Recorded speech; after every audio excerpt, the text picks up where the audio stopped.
Well, good morning, good afternoon, and good evening, wherever you're listening around the world. A very warm welcome from London in the UK. The snow's finally melting, by the way. I'm sure you don't tune in for this for weather updates, but it's all we're talking about here. Here is today's news about electric cars and the future of transport. My name is Martin Lee, and this is your EV News Daily for Saturday, 3rd of March 2018. Firstly, some news in brief, or rather, tweets in brief. This is a tweet coming from the Ride the Lightning unofficial Tesla podcast host Ryan McCaffrey, or DMC Ryan, on Twitter. The first dual-motor Tesla Model 3 has been seen on the road. He says this: I spotted 8370, talking about registration, or is it VIN numbers in America? I'm probably wrong. In the wild this weekend, he continues, in San Francisco. It is red with 19-inch sport wheels, if you are curious, and that's where his tweet ends. Great podcast. If you don't subscribe to it yet, you should. It's a weekly one, but it's a longie, and it's full of brilliant callers, great things about EVs in general, not just Teslas, but I know that Ryan he wants the dual motor version, and he could have had a Model 3, I think, within weeks, actually, because he was day one reservation holder, but he's hanging out for exactly the one he wants. And why wouldn't you when you're spending that much money? So he's naturally excited and curious as well about seeing the first dual motor Tesla Model 3 on the road. If you are lucky enough to be a day one reservation holder and you've been onto the Tesla website to configure your car, you may have seen some different dates being thrown around on different pages. Not quite sure why. Maybe those things aren't quite matching up, but hopefully summer, autumn is when you get your Model 3. Well, first of all, where do you stand on plug-in hybrids? See, I think that the gateway drug to, over the next 5 years, to get people into driving partly electrified cars. And I know that the car makers are big fans of plug-in hybrids because they still get to make some of the engines. They've spent billions on factories and development, and they want to see those life cycles through of those combustion engines.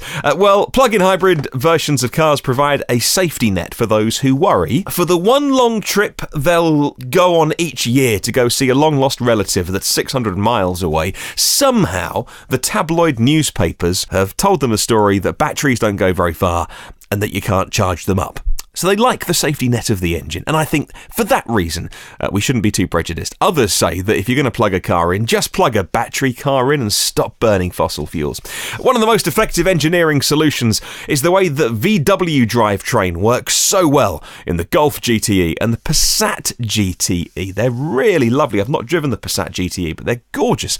The electric energy is there when you want it to help bolster the energy from the combustion engine, but you can run on electric power up to 80 miles an hour only on electric for about 31 miles, I think. It seamlessly works. It stitches the two powertrains together, and they're really impressive cars. And of course, I mean, I've had two Golfs now. It's the most recent version of something like 35 years of iteration, of development, of them just sanding off the rough edges on the Golf. They are some of the best put together cars on the planet in terms of affordable family cars. Well, now the third GTE has been spotted, and it's the ever popular crossover SUV size of car. Of course, we're talking about the Tiguan. It's been spied testing for the first time without camouflage, and that means with its GTE badges on, it's almost ready. Due to be unveiled in April. Production will start later this year in Germany, deliveries before the end of the year.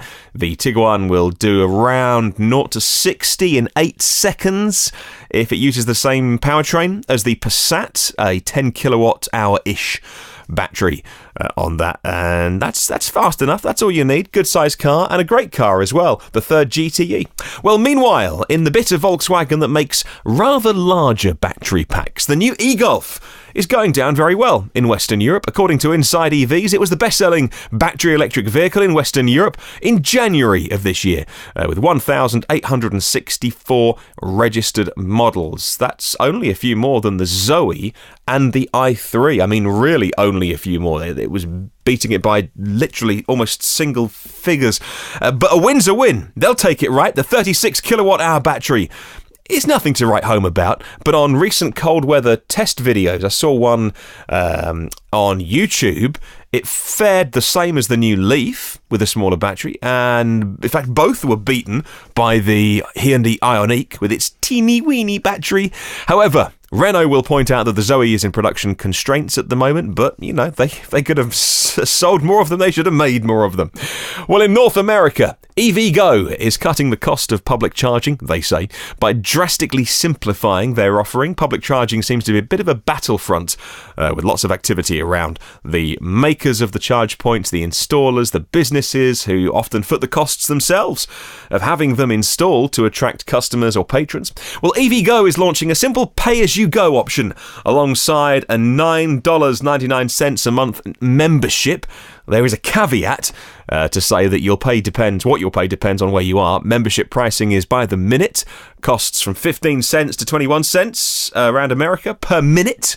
And as they're rapid chargers, you're limited to 60 minutes off-peak, 45 minutes during daytime. If they are rapids, you're not going to want to spend any more than, say, half an hour on one to get another, 70, 75, 80 miles of range. If you're paying by the minute, you won't want to stay longer as that charge rate starts to dip down. Well, staying with charging, and CHAdeMO could be getting a lot faster. The new CHAdeMO 2 protocol increases the theoretical voltage of the standard to 1,000 volts. That's 400 kilowatts of power. Now, you may have heard about the recent wave of new 150 kilowatt chargers due to be installed this year, or even the 350 kilowatt CCS chargers that VW's Porsche are installing at every dealership to promote the Mission E, and the rapid chargers that are being installed all over Europe. Well, if it's the ever-present chicken and egg debate, there aren't any cars to use the spec yet. But when someone like Jaguar launched the I-Pace yesterday with 100 kilowatt charging, you'll see all those internet haters pointing out that there's no chargers to plug into. Well, which one are you going to do first? So CHAdeMO have said, you know what, with 20,000 chargers worldwide, with 775,000 cars sold with a compatible plug, they're going to invest in upgrading the specification and then let people get on with making 400 kilowatt CHAdeMO chargers. A 400 kilowatt Nissan Leaf? That would charge pretty quickly. Well, finally, anything you can do, I can do better. Isn't that the phrase? Today's seen a slew of articles around the Mercedes-Benz EQC electric SUV. Funnily enough, the day after the release of the Jaguar I-Pace has got everyone talking. I'm sure it's just a coincidence, but it's interesting timing for Mercedes-Benz to release new shots in camouflage, but new details as well of the testing program of the EQC, the pretty much main competitor to Jaguar's I-Pace. Tell you what, I'll put a link in the podcast description and on the blog at evnewsdaily.com if you want to read the 5 questions, the FAQs they got from Michael Keltz, the chief engineer of EQC.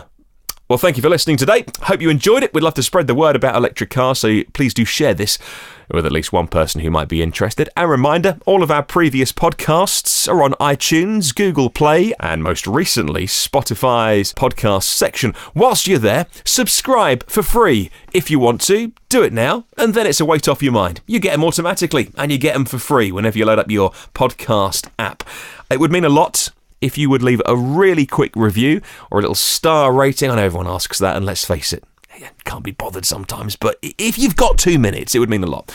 If you have an Amazon Echo, download our latest skill called EV News Daily, and it will play you a flash briefing. Tomorrow, we will start to take a look at how the sales are coming in, as it's your Sunday edition of the podcast of the February sales figures. So we'll start to get some numbers coming in from around the world that we can start to make sense of. Come and say hi on Twitter in the meantime, at EV News Daily. Have a wonderful Saturday, and I will catch you tomorrow.